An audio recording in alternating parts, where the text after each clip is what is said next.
ประเทศลงเส้นหอพัดกิดังตาหออิจังอุบินตัวนี้ตัวจริงไกดิวอสันพัดให้จงเลยปามสันติทูฮีเทมสักขัดเกินจงเซกันโนมินอาจจะจู่สุนเต็งเลยสปีกเกอร์ในดิ้งว่าเหตุการณ์สปีกเกอร์ปานอีพิลัมเป็นอะไรหินปุยดิวฮัมที่จู่อีเหตุผลยาจู่ตัวนี้หินอินโทรดักชันตะบังดานินประเทศตัวจอมจ่าให้เขาลิมเลี้ยวเห็นกันโนมินไบเบิลจางให้อาจารย์ก็ใช้มาบังเงิน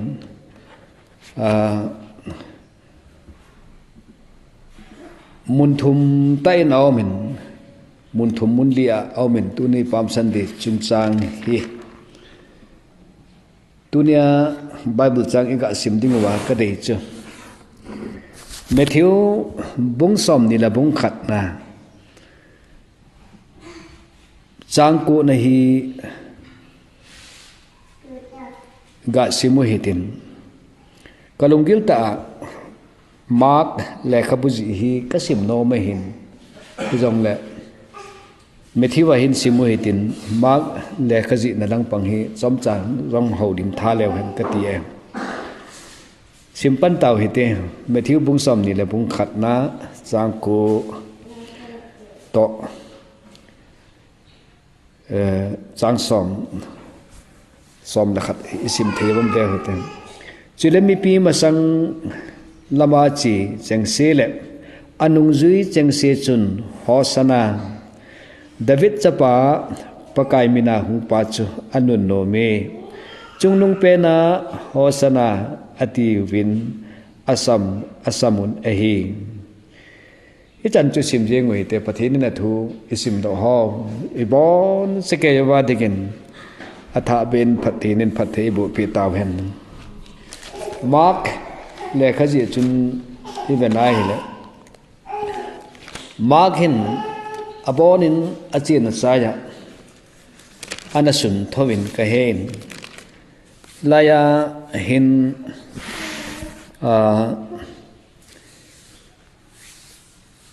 คริสต์เยซูจูอาทินดิ่งมุนจูหอยไลฮัมเทียมเก่ากมากิเซดานะจูเยรูซาเล็มคุลปีคุลปามลามาอาทิซีเอ็นปะกายเยซูจูมุนดังอาโกนาหงาเยรูซาเล็มจูหงดุดิ่งจูงาใจหิตายตีอาฮิเซฮิติจุนเกลิลีลามาโกนินเลสิตโคลจินนะอดุนงเป็นดิ่งหิตันตินปะกายเยซูนเยรูซาเล็มลำจอดดิ่งหินลำหินโซเนติจูเฮ็ดให้ดอเลยไอ้ไล่เฮ็ดดิ่งว่าพาจูฮิจลัมปีไออาหุงาฮิเลเยซูจูทิเตดิ่งไอที่ไอฮิเซนอาขอดันจูนะอาหุนาดิ่งลำปีจูหินหอบปูไว้ฮิเลทีน่ะจูอามาดิ่งอ่ะกุศลฮิตายันติจูไอฮิจงเลละอาลำปีจูอาหอโลเทโลไอหินหอดิ่งไอปะทีน่ะฮิเซียปะทีนหินะอาจนจิลำก็หอยเลรอมสิไปหอนทีมโมไอจันหอนไอมานุวินตินทีน่ะจูกระตูดิ่งไอติจูไฮปูนเตกติอินไอวางินเราเทยละวางไอหินหอดิ่งไอตายติจูฮิลเจ็ดบูพับมินอันสุดหอจูกะเวนหิเลกะสิมลายินลังคณาจูมีหิมลุงเกลิเลกิหอดาจิงเลตีบังจูอิลุงทิมาอุเมฮิเซจุจิตเกลนินกัลจูกูดสังสะไอโลเลจอลซอโลสังสะกูดจุหุงกิมัดไปดิ่งไอหิตันลำเปียหินหอฮีเบตเพกีอาโกนาเบเทนีอาโกนาจูเยรูซาเล็มลูดดิ่งไอฮีอาจอยกาเสกูดทูเนวคดีกาเสดอกกิดวางเลวินัยฮิเลกูดฮีหอยาจูหุงกิปันฮัมตีฮีเวนายเล Old Testament กูดจูอันนี้กิปันฮินัยฮิเซกัลจูกูดเอจิปต์ก็มาฟาโรห์ขุนาอมไลเลสัวอมไลจูว่าอิสราเอลเต็น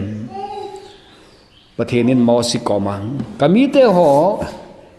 กิบอลเกนเทนหอเกมันกมูลสุเลอากิบอลเกนเทนาวากูนากับปุยดอดิงินอติอินมอสิกอมาจุกัจจีนอติยาฮิเซฮิจไลกายฮิเข้มขัดกัสุดละเจ็บแล้วเห็นกันโนมินะฮิจังยาจุ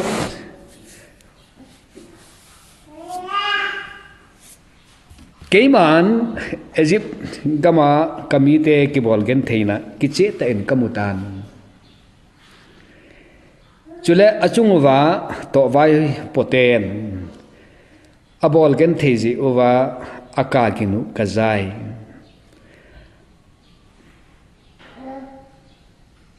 chule hichije chun Egypt mite khuna kuna ama ho hudo dingin Egypt gamsunga kuna ama ho hinpuido dingin chule chua kuna chu keiman katepi gam phata huizule bong noi don na kama hichu chu koi kam ham itiai le kanan mi te ho hit mi te ho amor mi te ho chu yong le hivi mi te ho zebus mi te ho gamchu ama ho dinga kapia cha cha kapuilu theni dingin chen lang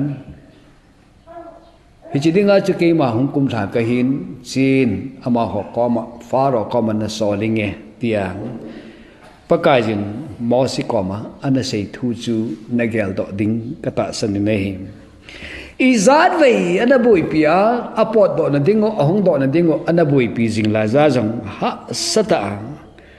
ana umu ven Israel te jong hi phata ai venai le a hesu dan danoi mun te nei na hesu the ju ve nei jang ichla ya ko na hesu na gen thei ta tho mai yo hi pon chima sang chama jong chu Egypt gama hung bu the na dinga hi Jacob min achate ho aneu pen pa tiu hite khangdong cha hin lai Joseph chu achapadang ho kelngui ching ho sikema kelngui ching ho koma pha hina wam tia vedinga na sol chu na gel do ding ham kati a hi Joseph akamana lin chule apan jong alung siet ji in au te ho aso pilam hon avet nom kit bovin ati cho Bible chen so ya cho aso pite ho kel moi ching vedinga apana sol chu sekem gama chu asole hin sekem gama kona chu aga chia hile aga su dong tang sekem gama chu aso pio khat cha na talabo hiya chu aman jong mi khat atu pi in akoma adangin kaso pite ho kel moi ching ho chu namu hi kei mai ama ho la hung ke hi ze atin la ma pan phatana don punin azon aki ho guni ka zain do than lama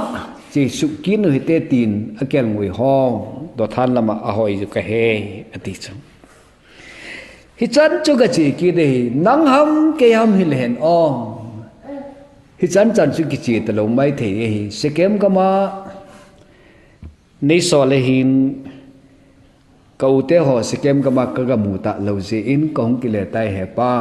ti jong le ipiong sei de ham ka ti thi me hi wangen sol na khat na akisol na mun chu phata su bulit nom je in do than lama akizol su kita ve ti chu het ji do than lam chana phai ti kilometer hi ka ve nai zalam thing ding hi tai hi chan chu do than chan chu e ho loi tu khanga hi le kara ki che lo le ki che tapu tana ki che ta lo de chu kilometer zalang ki ti chu kapu pilang phade ta chu chura chan pura kona abana chu khat sei be ki le Jacob chu pa Joseph chu gala konin so pion amu pha ne vin ven mang nei thim pa hunge anati vin cha kona chu thà đinh anh go nữa lệ Judah holloin lên làm hòn thà khel khel lom thật bộ tuyệt địa Ismail mi te ho ai lo vai lệ Gilit gama kona hung Ismail mi te Midian mi te ho ko ma chung Egypt gama sumkol ve chi ho ko ma chu dangka som thuma ne ki zo we hi je ti chu he thei do le hi hi cha ko na chu Joseph hin Jacob in Joseph hi amu ta lo pai pai hi tan again thei dan danu a he su dan ding chu ka ngai tun chapa it ma jeng au te hon sakai je na ne he tai ti wang kel ngoi thi sana tha wa sang khol kel ngoi thi sana nu pe wa asang khol bu ka muta ve atiwa asang khol si vet sawi hi ti chu gel do la chin kan no be hi tu na ka se hi chana ka hin pat hi pgm mi tai le pathen mi te hon iti la jin jong thil ki ti mong hi na ki tong thil ki bol ho hi nop sa na gam jong hi pathen mi te hi mana nom veng vung chal he jong jong hi di lo hi ti chu ka se nom zo hi jem ai le som khat jovin ama Egypt kama Joseph hi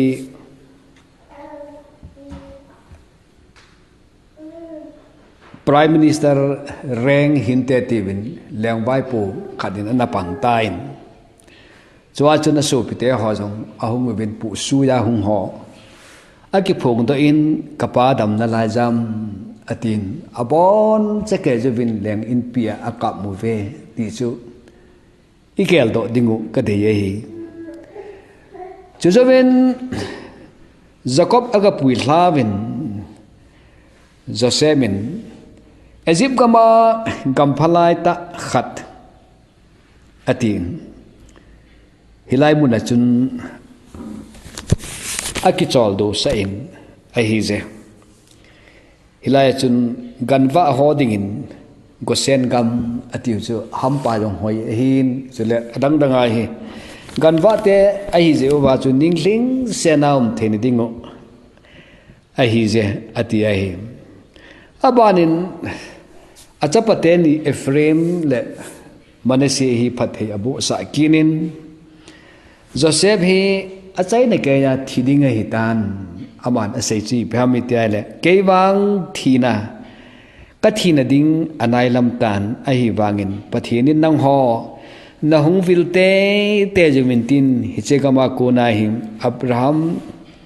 Isaac sule Jacob hinga ana ki ha silna gam madinga na hung puito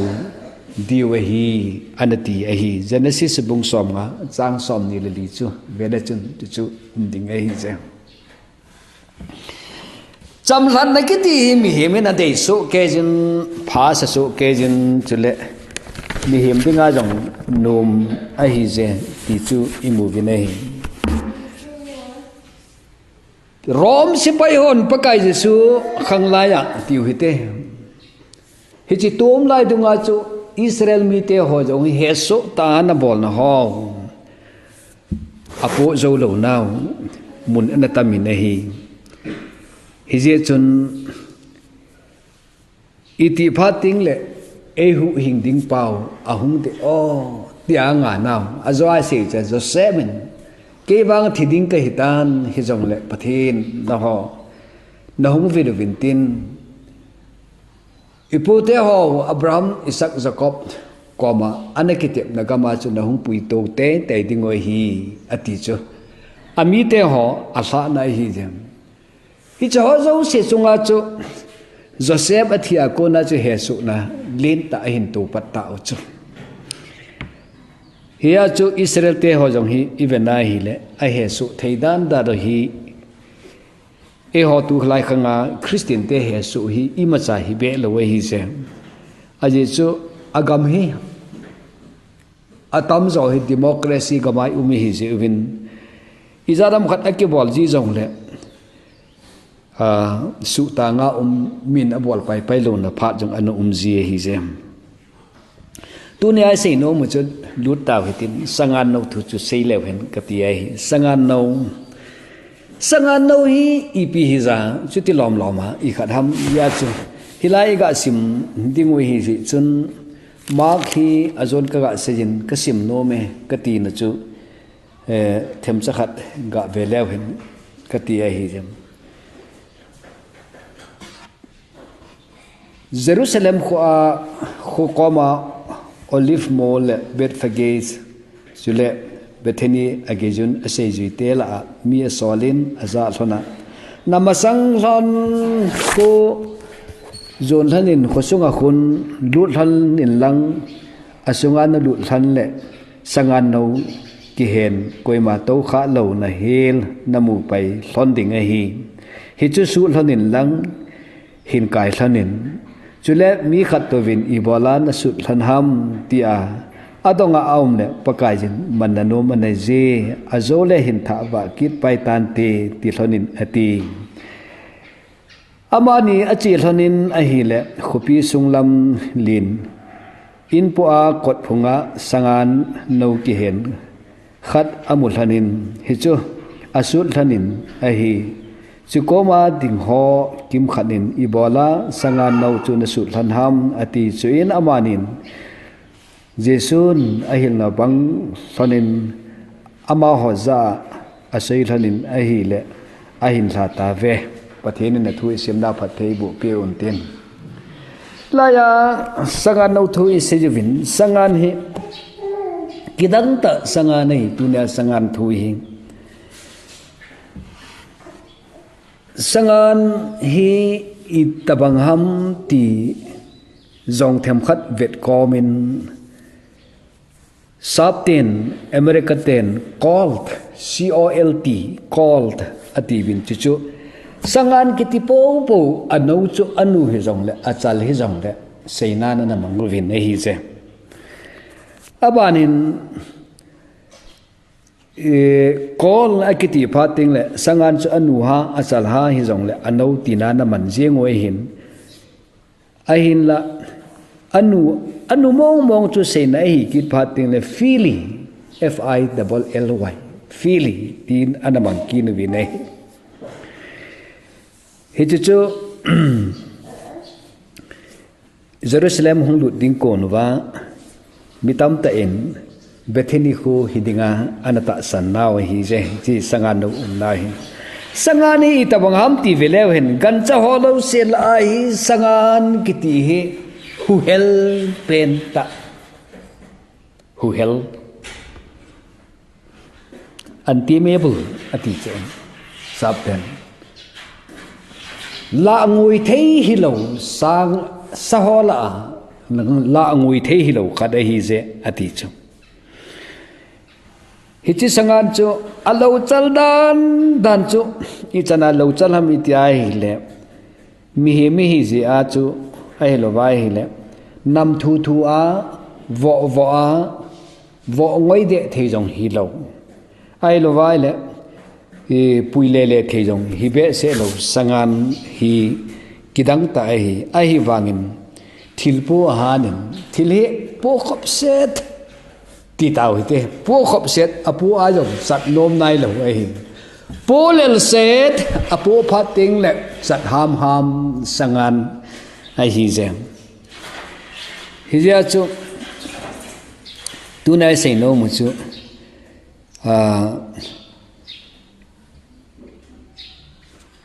sangan banga chu mi him ho jong hi ki hi thau di ham ti bang chu I lo chal da nu le I chon sit da nu le ai lo le phat na I hol zo lo da nu hi I ve na hi le adi din Israel te jong chu an lo chal ma win thil khat au ma hi jong le abol zo ting le abol ngai be aki bol kit le pathin a he na wa ku na ki nung tol loi mi hi ve sangan hi alam dan na khat chu aloi ho sangan dang ho a tha na khu mile som gamla ti chu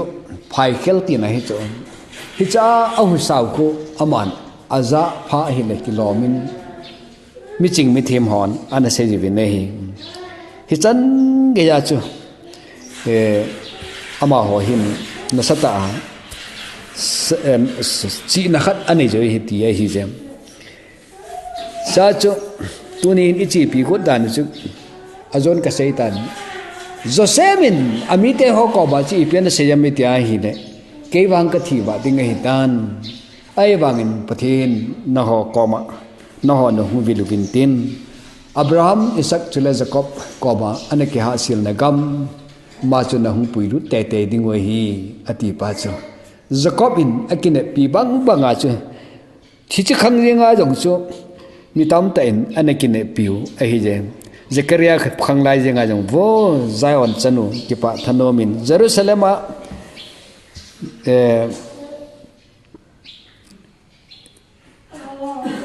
Jerusalem chanu te ho ki pa thanomun ven naleng pa chu lungneng te in sangan chunga ahung to ve ti hi ana sei pa da hi tai je Zechariah ho jengin song chu teng le adang danga jong hi enaki mu in chu chi pham te ama ho jong hin cham than na chu iti teng ka mu in he so na konin David lengam chu iti teng ka nung do ki nevem ti hi ama ho hi anaki an thano ma ma a he ti chu imu theyu khada hi jem ya chu ama ho jong hin anga Joseph min jong itabangam khana Abraham Isaac chule Jacob koma pathin ana kya sin na gam chu iti lai ki hlung dem ti anga lel bang banga chu ama ho jong hin ananga lel e hi jem ti chu iga mu thei dolu e hi jem bible tang iga nai le sin ding gam ti ti au min nei la ya hin vo zai on chanu ha chang pan ki pa in lang thano min Jerusalem chanu kholang sam jing in ven na leng pa ahongin galzova min thangta chu tuni hin ahong tai ati nei revelation jenga jong chun John nin hesota aum lai ra jong chu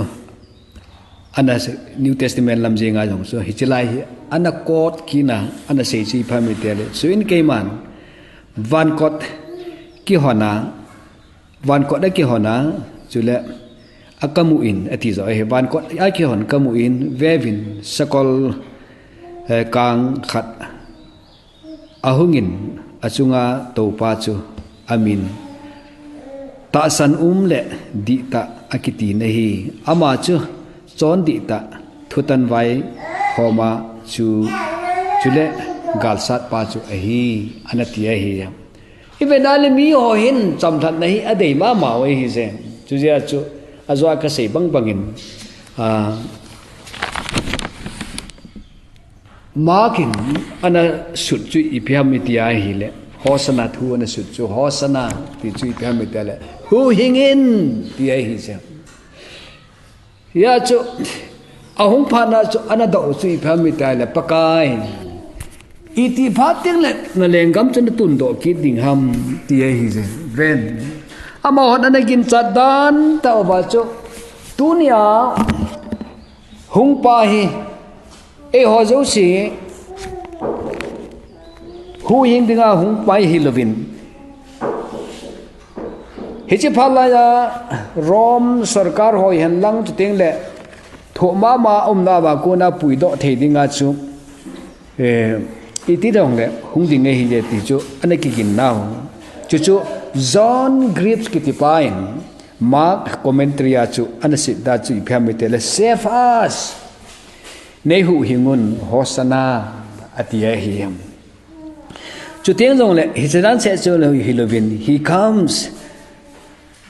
here comes the one who will lead the rebellion against the Romans the kingdom of David our ancestor atiway chichi pisina mete hilain ahung ta je mi pa gal la esat hu ding rom mi te ho chunga gal esat pi dingu chu teng le ipu ipa te ho lengam vai pu na David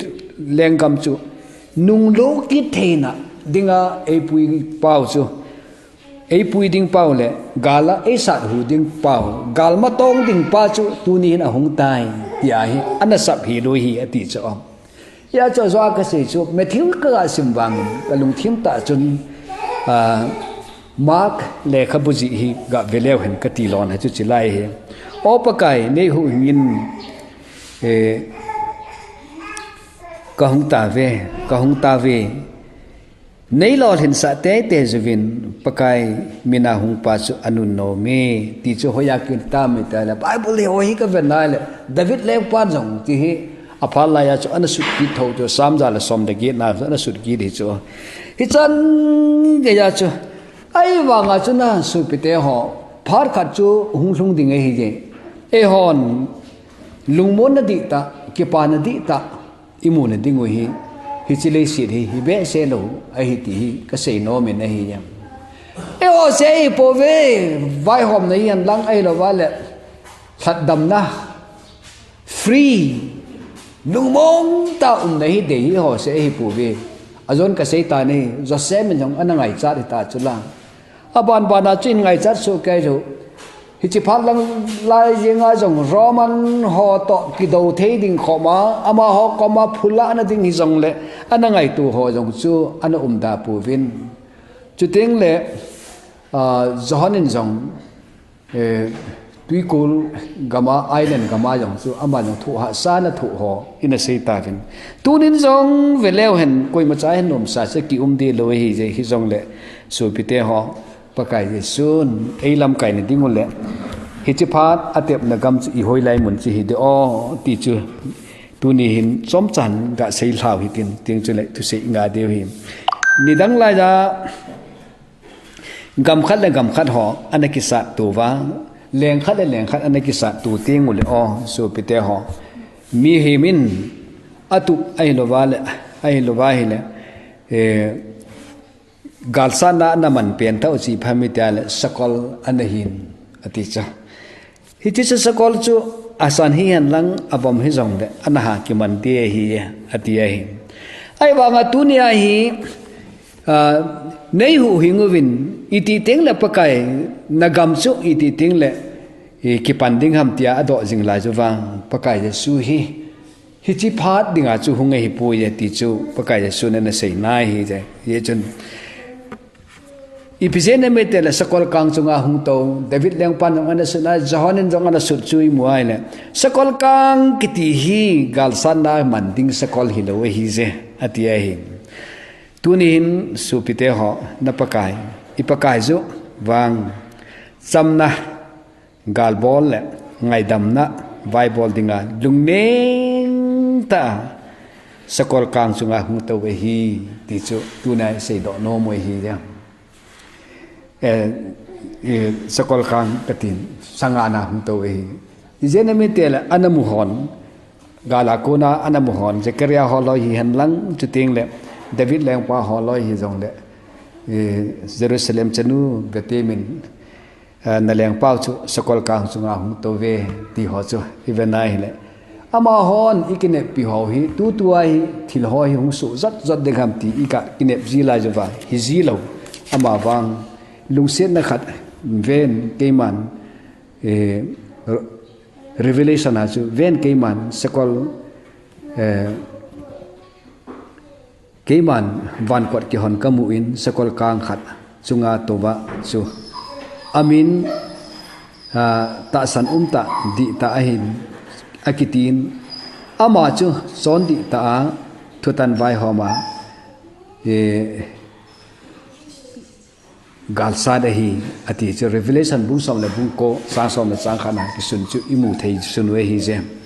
ya chu so pite ho tu ni hin ai ho mi ho zo sidinga pakai lo pita le lal na zo se chu